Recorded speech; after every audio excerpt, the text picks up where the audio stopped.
Thank you for calling the Veteran Military Crisis Line. I'm Dashanika. Can I help you? Yeah, kind of feeling like I'm in a bad place right now.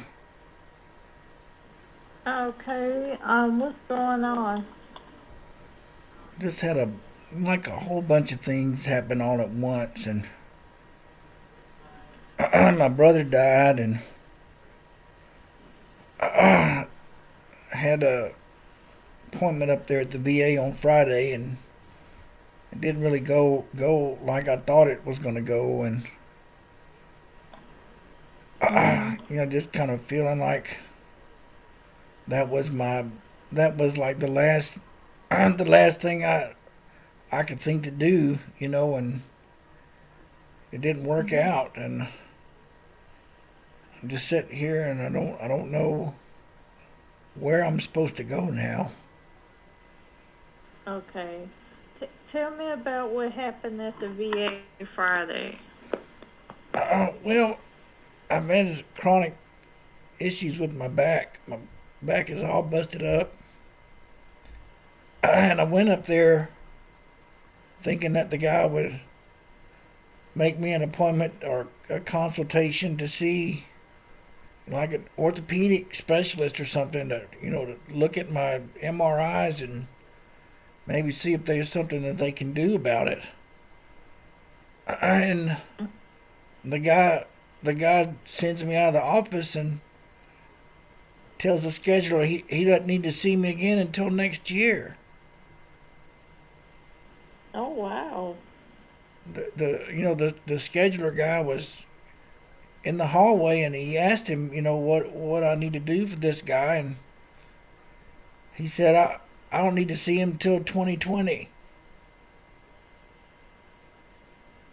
And so I came home Friday, and I'm driving this little electric scooter is all the transportation I have, so I just drive that scooter about 12 or 13 blocks back to my apartment, and it's just jarring my back the whole way. It just jars. Every crack in the concrete I hit is jarring, and the whole way Mm-hmm. I'm thinking, that I don't know. I mean, I don't know where am I supposed to go from there. That the guy sends me away, and there's no other plan or treatment or physical therapy, braces, anything. He just sent me away from there, and I don't know. I don't understand. How I'm supposed to go forward with that. Oh, okay. Okay, so you're in pain and you went to like a specialist at the VA and they sent you away and said they can't see you for a year. Yeah, huh?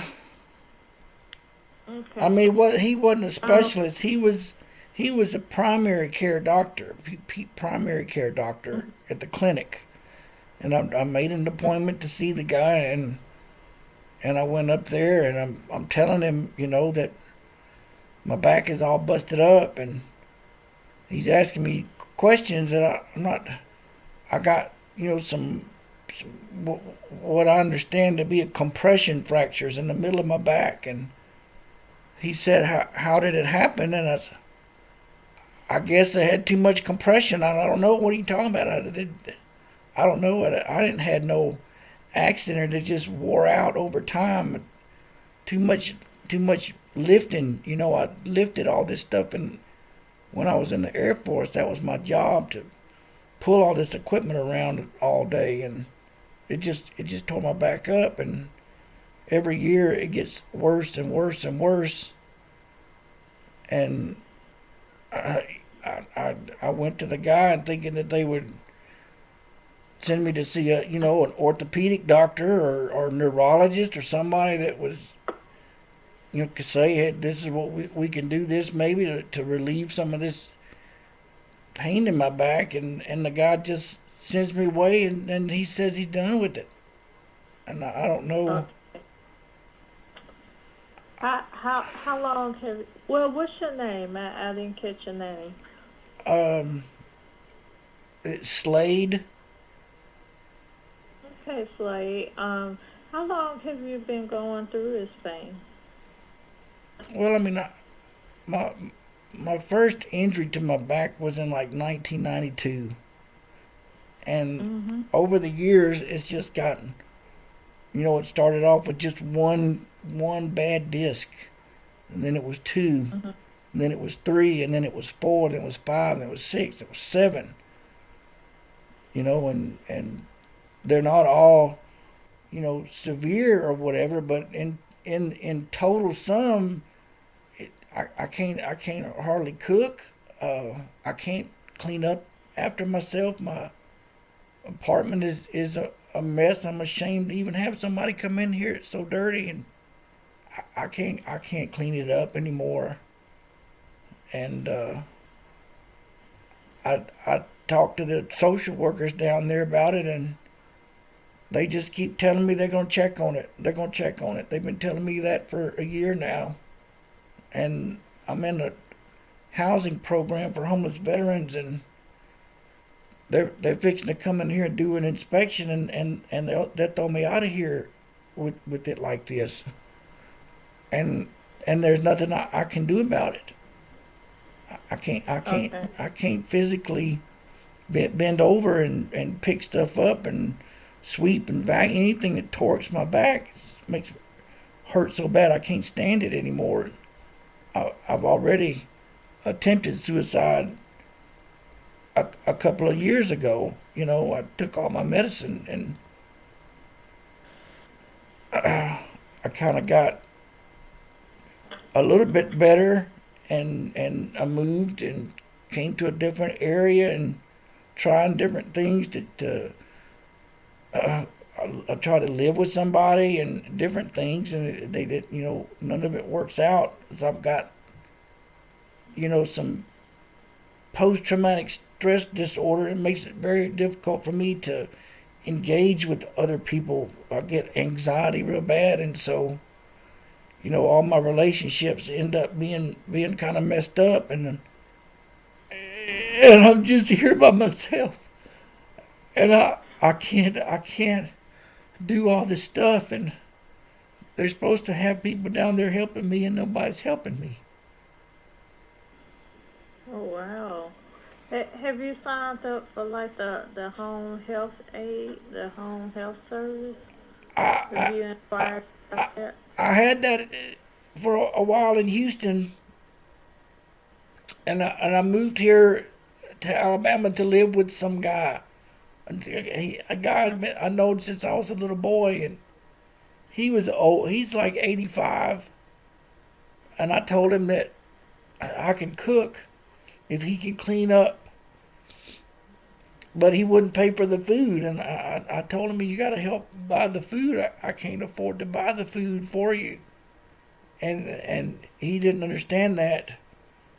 And so I came back into this homeless veterans program about a year and a half ago, and I told him right off the start, that I I was going to struggle without some kind of assistance, a little bit, even bathing. I need a little help bathing, and Mhm. now I got this terrible rash between my legs because I'm not bathing regular. And I told that doctor that, and he's telling me would bathe regular. It's not that simple, you know. I lay in here sometimes for 2 or 3 days, and I don't even get out of the chair that I'm in.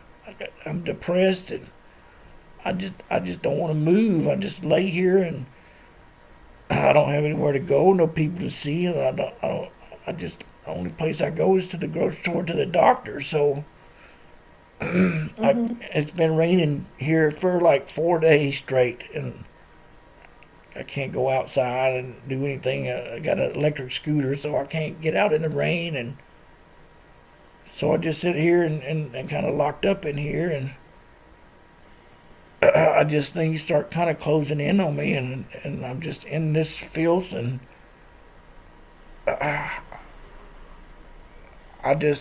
left that guy's office Friday, and I I didn't understand. They're supposed to Okay. be there to help me. And I go there and I tell them I've got these medical issues, and they just don't acknowledge it. I tell them I need home health care. They just don't acknowledge it. They say they're going to look into it, but nobody ever does anything. Okay. They just keep telling me that Well, same thing. Oh, I'll look into it. I'll look into it. I'll look into it. okay, and nobody's ever doing anything. No, they never. They don't do anything. I ran out of food in October. It was just like a one time thing, and I don't know how or why I ran out of money that month, but I ran out like 3 or 4 days before I got my pension check, and the guy was here. The day that I ran out of money, he was here, and he asked me if I needed anything, and I told him I run out of money, and I don't have any food, and he told me to call United Way, and I tried to call United Way the next day, and they just gave me a bunch of list of other phone numbers to call, and all those phone numbers said make an appointment, but you have to call next week because it's already full. And I called and called and called these different people till my phone got turned off. So it only has 300 minutes a month on it. So Oh, well, I did want to go back to something. I know you mentioned you made suicide attempts a couple of years ago. Are you feeling suicidal now? I don't feel very good. I Okay. just I just feel so hopeless. I mean, I don't know. I go there and see these people and ask for help, and they send me home. Okay. And so And then Friday. I don't know where I'm supposed how to go forward. I don't know what to do. Okay. Eh, Well, have you had suicidal thoughts in the past 60 days? I have probably 2 or 3 times a week. Mhm. Sometimes I just sit here for hours with that. Okay. Just So did it's a scary thing to think about. mhm. But like I said, my brother died, and he has a family, and I'm just here by myself. And it's like I'm just so ashamed, and I feel like my life is worthless. And why somebody that's got so much to live for dies, and I'm just sitting here with that's nothing. I don't talk to nobody. I don't go nowhere. I don't do anything. My existence is just hollow. And I start hurting real bad, and I just struggle to find a reason to go on. Mhm. But did they give you any type of medication at all, like gabapentin or? Oh yeah, I can't take the gabapentin anymore. It started making me sick. I was taking like 900 milligrams 3 times a day. But I mean, I have pain medication, but it doesn't really work all the time, and I don't like the way it makes me feel because I'm sleeping so much, and that's what I was asking them about, some surgery or some physical therapy, some pool therapy, some kind of brace or something to help uh, to help me with all these bumps and stuff I'm riding over. I mean, I had all that stuff in Houston. Was doing pool therapy, and I had like a clamshell brace that was strapped real tight around the middle of my back. and I'd strapped it on so tight that it only lasts for 4 or 5 months, and it starts to tear it up because it's so tight. But it has to be tight to work. And I went down there to talk to this doctor about that stuff, and he's just like pushing me out of his office as fast as he could get me out of there. He never even introduced himself to me. It's the first time I've seen this guy. I don't even know what his name is. The only thing that they said to me is, did anybody tell me I was supposed to be there 30 minutes early? That's the only thing they said to me, and then they just start pulling and poking and says, okay, you're good to go. And I don't understand that. Okay, and there are no follow-up appointments or nothing like that for a year. Right. He said not to come back till next year, and I can't make it another year.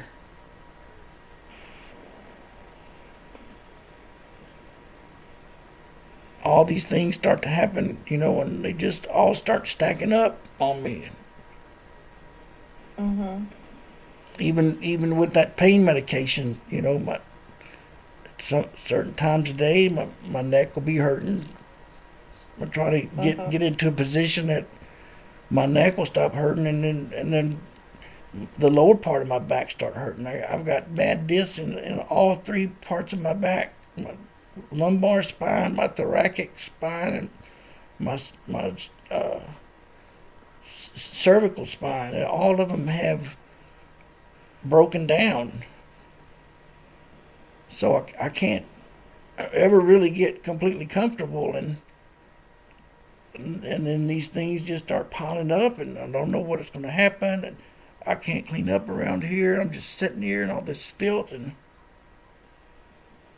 I don't know where I'm supposed to go from here. Okay. Wow, and the pain has been going on since, or getting worse since '92. Yeah, when it first started happening, I'll go 2 or 3 years without an episode, and the episodes just kept getting closer and closer together, and Mhm. then it started kind of progressing up my back, where it started failing in the middle of my back, and the middle of my back wouldn't hurt maybe 4 or 5 months. Now it'll go out if I sneeze the wrong way or turn my head the wrong way or twist my back the wrong way. It's just like an ice pick is in my back. Mhm. And when it gets acute like that, the pain medication doesn't even work. I got a heating pad, and I lay in the hot water in the bathtub, but I fell already a couple of times in that bathtub, and that just makes everything a lot worse. My ribs, it takes 3 or 4 months for your ribs to heal, and I've fallen on my ribs twice. Like a month ago, Mm. two days before I went to my brother's funeral, I fell, and then like 3 days after I came back from the funeral, I fell here, and I told them that. Then they gave me this walker thing, but they put the thing together backwards, so it flips over real easy. And they don't do anything about it. They just leave out, and nothing ever gets taken care of.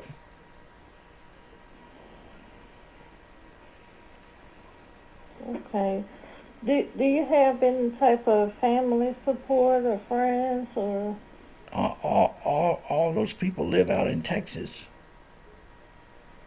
and Okay, you're just kind of there by yourself in Alabama. yeah, I mean, I lived there in Texas, right down the street from my mother, and she they weren't really doing anything to help me either. I lived like a mile away from their house, and you know I just was hoping they might take me to the grocery store. Whenever they would go, the grocery store is actually like right between our places, so they didn't do any of that. And I went, with Thanksgiving by myself and Christmas by myself, and the next year went Thanksgiving by myself, and Christmas by myself, and it was just making me so depressed because my mom was just right there, Mhm. and so I wanted to get away from there so it wouldn't make me feel so bad, you know. So I'm here. I don't have to make excuses for her, and she don't have to make excuses. It's not. Okay. But I came here, like I said, to live with that guy, but it didn't work out. But I was here. Once I was here, I was here. I'm like stuck. So I filed this claim for uh, some disability from the Air Force, and it's been 7 years I've been waiting to settle this claim. It just drags on and on and on.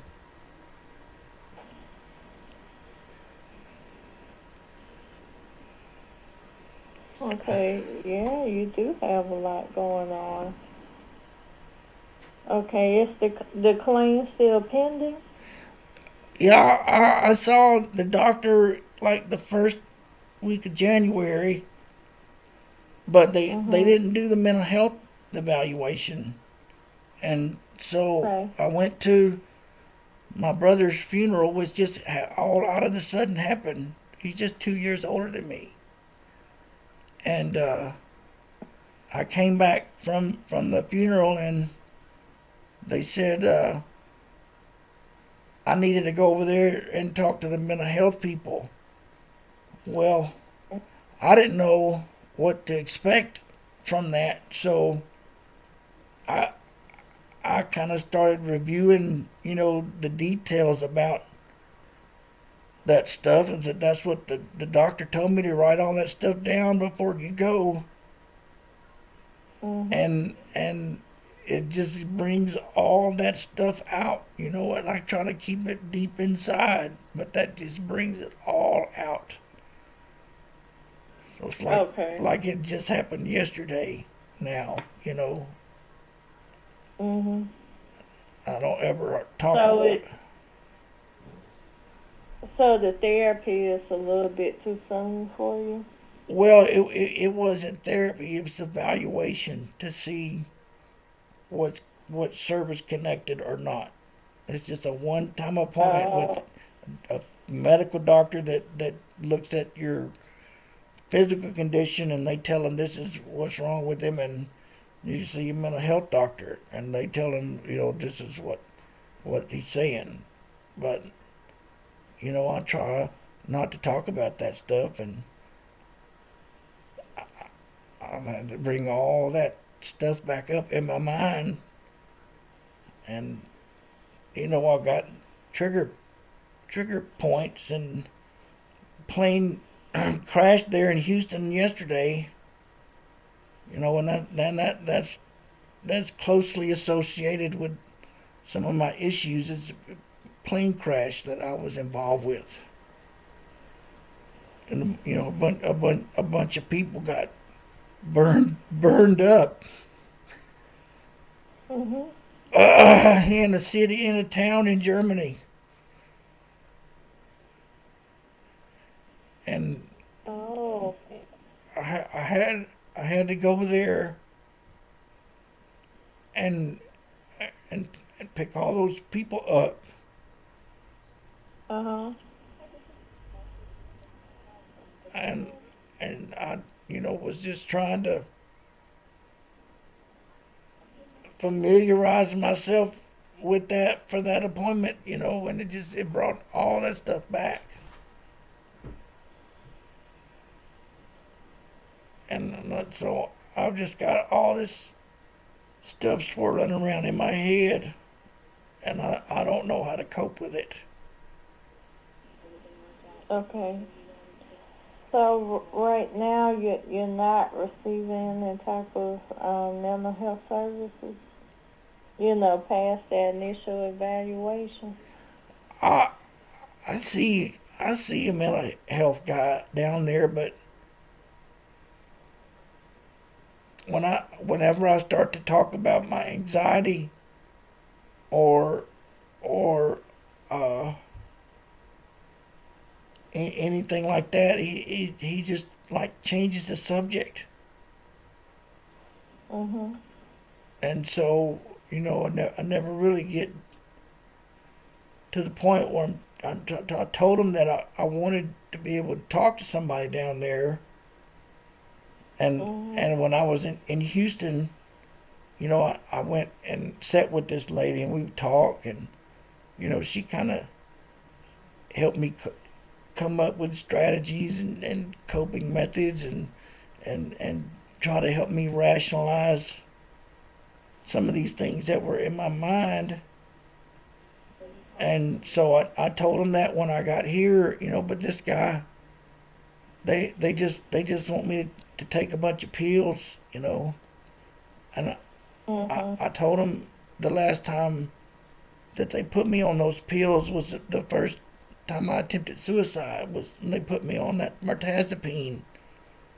And after Mhm. about 3 or 4 months, I took a bunch, all of them pills. I just took all of them. I took all of every pill that they gave me. It's like 3 or 4 bottles of different stuff. And Well, is your condition something that can be repaired by surgery I'm, I've, talked to some or people, and I think, yeah, there's some surgical intervention that can help. And I know that there's braces that I've had that have helped, and physical therapy in a pool help, because I can move around in that pool because the water takes all the weight off of my body, so I can stretch and go through this range of motion, and now my body's just like curled up.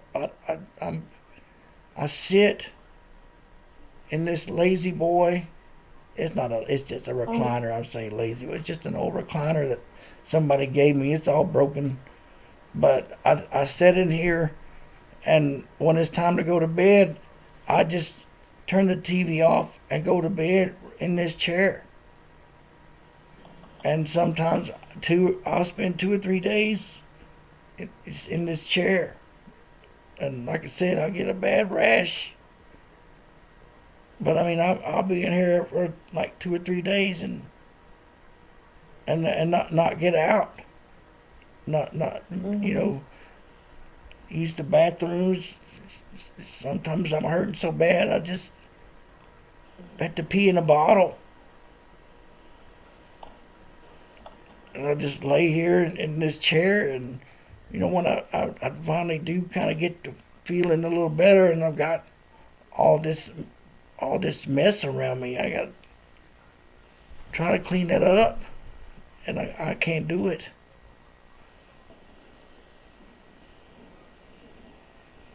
Okay. Okay, I understand. Um. Wow.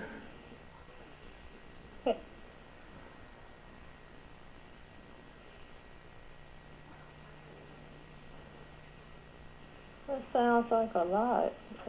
Um.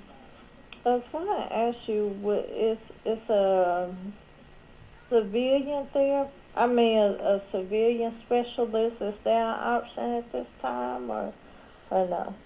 They have some kind of program called the Veterans Choice Program, but I don't think I fit in any of those parameters right now. You got to be like 30 miles away or something like that to see somebody outside the VA. If I get this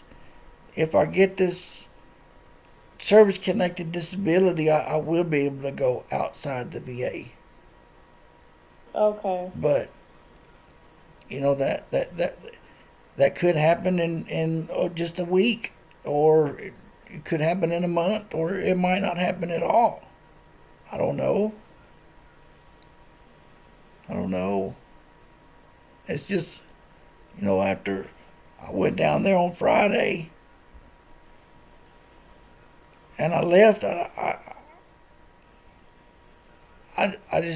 didn't know, where to go from there. I'm driving this little scooter, you know, 12, 15 blocks, pouring down rain. It's freezing outside.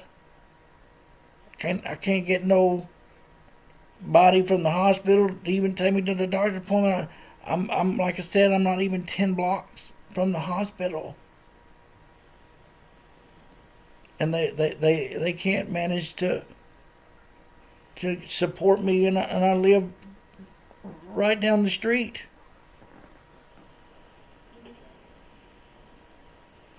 So, Wow.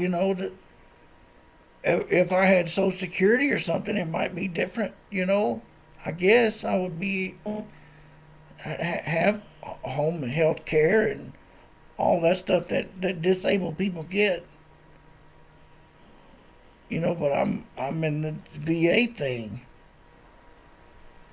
Okay. Well, I was gonna ask you, how do you know how long this is gonna be pending, or when will you hear something? Like I said, it could be this week. It could be next month.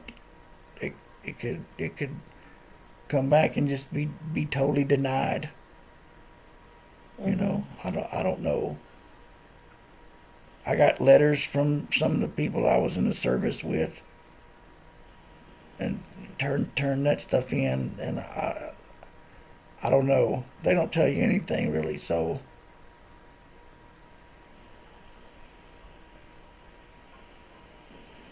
Okay. Alrighty. Well, what are you gonna do for the rest of the night to keep yourself safe?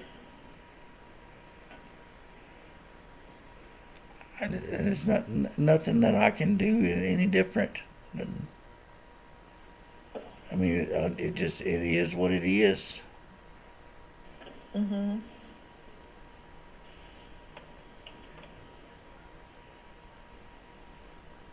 Okay. I know I asked you earlier, were you feeling suicidal? Do you still feel like that, or?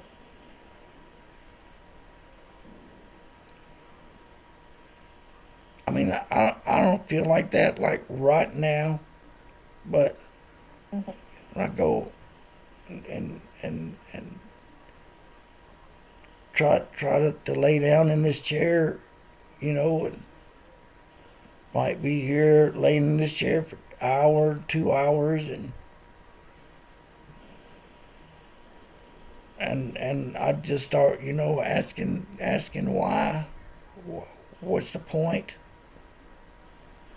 Mhm. what is the point of fighting to live like this, Okay. to live this pointless, meaningless life in this filth and trash, and almost, a constant state of discomfort to some degree or another.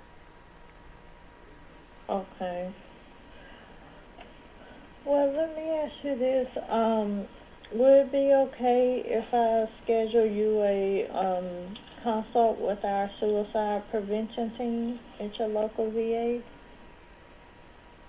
So they can call you back tomorrow and check in on you. Well, if they're gonna do it, if they say that they're gonna do something, they don't do it. It makes everything so much worse. Because Okay. now I start to feel like they've got this whole organization that's there to help me, not to help me. They tell me they're coming to help me. They don't show up. I'm supposed to have a social worker, and I never see them. Okay.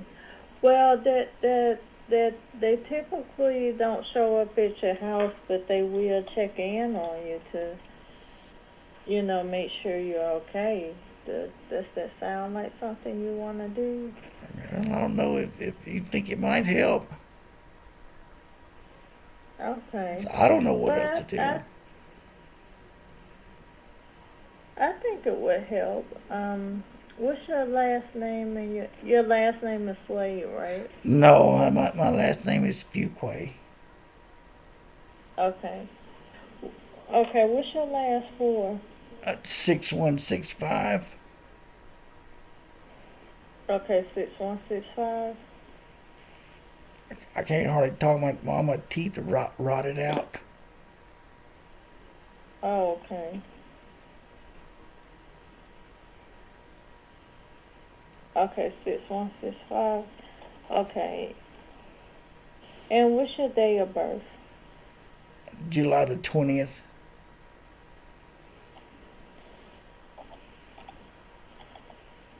Mhm. Oh, What's it? 1967. Okay, 1967. Yeah, Okay. 67. Okay, and which VA are you registered with? I, I, I don't know what they call it down there. It's the one in Birmingham. Okay, Birmingham. Okay. Okay. And what's your current address? Is your address the same? Yes, uh huh. Okay. Alrighty. And this is a good phone number for them to call you back?